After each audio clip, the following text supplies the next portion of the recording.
This is the 5 best leveling builds for Diablo 4 Season 10. I chose these builds for a litany of reasons, but one of the biggest things is ease of access for all players, including people who are playing on controllers. And you'll notice I said 5 and not 6 because I need a little bit of community input when it comes to the Spiritborn. So the first build that I want to start with is the Sorcerer. That is my bread and butter. It's the one that I play every single season. I think I start a Sorcerer every single season and I finish on the Rogue, which is hilarious. I don't know why I do that. It's like I hamstring myself at the beginning, but still. Going into the Sorcerer, Firewall is what I would recommend starting because it's super easy to play and it has really good AoE clear and single target damage. This is one of those builds that you play, like if your goal is to play Hydra, it's perfect to start Firewall because a lot of the gear will kind of translate into Hydra as soon as you start laying tempers on things. But Firewall makes it really easy to farm stuff like Ophidian Iris or the Serpentine aspect so that you can swap as soon as you have enough mana or sustain to do so. Firewall does a ton of damage itself, but the majority of it comes from the actual burning for the single target. That's thanks to combustion and a bunch of other passives while you're leveling, and then a ton more paragons once you get to level 60. And if the AoE aspect of Firewall wasn't enough, it gets multiplied to the moon thanks to the Fireball enchantment. So this one can really start wave clearing as soon as like level 15 or 20, which is generally about 16 seconds after you launch the game these days. Next up we have the Rogue. This is one of my personal favorites, so this one kind of hits home for me, so we'll talk about this one in a little bit of depth. The 2 leveling builds for this that I would recommend are either Dance of Knives and Twisting Blades, but Dance of Knives is much easier and much more controller friendly for everyone to play. And on top of that, it can very easily make it into Torment 1 and Torment 2 without a whole lot of investment, even though it's no longer necessarily an end game build. I generally run Cold Imbuement if I want to be safe, or Shadow Imbue if I want more AoE explosions, that's a new word. But the thing that really holds this build together is actually the Star Shards aspect, and it just gets exponentially stronger after that. This makes your knives explode into more knives so you can throw more knives while you throw more knives. If you want more damage early on, then search for the Arrow Storm and the Vengeful aspects. But again, Star Shards is the real star of the show. Now the Druid's a good one. I've played a lot of Druid seasons and Lightning Storm has always been my go-to, but I'm 100% doubling down on companions for this season. It seems like over the last few cycles, they've put a real big focus on making these a lot more adaptable and usable in every scenario. You can technically run any core skill that your heart desires with this one, but I like to go Pulverize at the start just for the added AoE and tankiness. Your companion skills themselves do an unreal amount of damage, especially Poison Creeper due to the Shepherd's aspect, and you unlock this aspect almost immediately when you complete your first blood-soaked crag dungeon. This aspect alone makes it so that your skills go stonks based on the number of pets that you have, so you can almost literally one-button bosses with Poison Creeper depending on the difficulty that you're currently playing on. Now the Barbarian is interesting. I have a large affinity towards Whirlwind because I've always believed in spin to win thanks to like the first season of League of Legends, and obviously playing a Whirlwind Barbarian in like Diablo 2 when I was 10 years old, it was a lot of fun back then. But that's the one that I'm going to recommend here. I do think Rend might outperform this in most scenarios, especially versus bosses,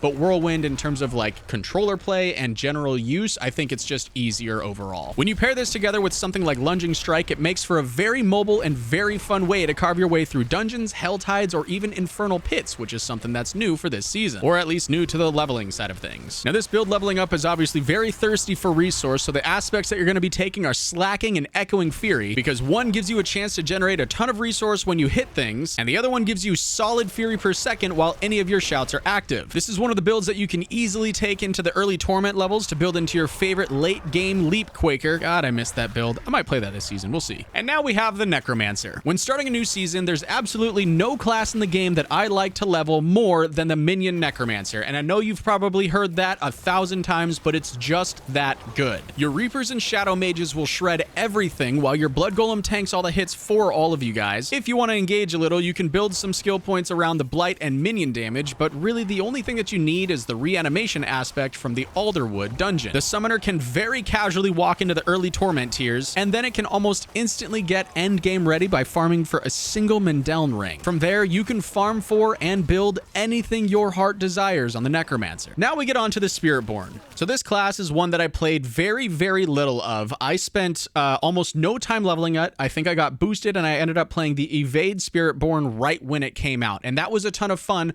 but it was also mechanically broken broken, literally, like it wasn't supposed to be performing or doing what it was doing. So aside from that, I really haven't played the Spiritborn a whole lot. So what I need from you guys, or from anybody who's played a Spiritborn, is I want to hear what you have to say. What is the best way to possibly level one up or start one out? Just let me know. Let all of us know in the comments down below. And again, I'm sorry that I don't know a whole lot about the Spiritborn yet. I plan to change that this season. I'm actually going to play one to max level, and I'm going to do like some of the end game builds for it. I want to have more of an understanding on how a lot of those work. But regardless of all that, do me a favor. If you like this video, give it a thumbs up because it really helps out the channel here. It goes a long way. It's free for you. It's free for me. It helps everybody. But while you're down there doing that, leave a comment down below. I want to know what you're starting for season 10, and I want to know what you're looking forward to. This whole chaos armor change sounds pretty nice. I don't know what this is going to do to my own end game builds. I'm going to build what I know and then go from there with alterations. But I do think it's going to be a lot of fun. And I love that they added this whole infernal pit thing from what I understand is a leveling standpoint and an end game thing. So maybe this is another season of Infernal Pit runs. But yeah, if you really want to jump into the conversation, I have a Discord that's going to be linked in the video as well, just right here down below. We normally talk about anything regarding Diablo 4 and many other games. There's two different channels that are always active, and it's either Diablo 4 or other games, and that's like Path of Exile. I play a lot of Warframe, World of Warcraft. There's like all kinds of things that we all play out in there. But void of all that, thank you so much for taking the time to watch this video, and if you're bored, YouTube is going to recommend this next one for you. Happy grinding, travelers, and we'll see you in Sanctuary.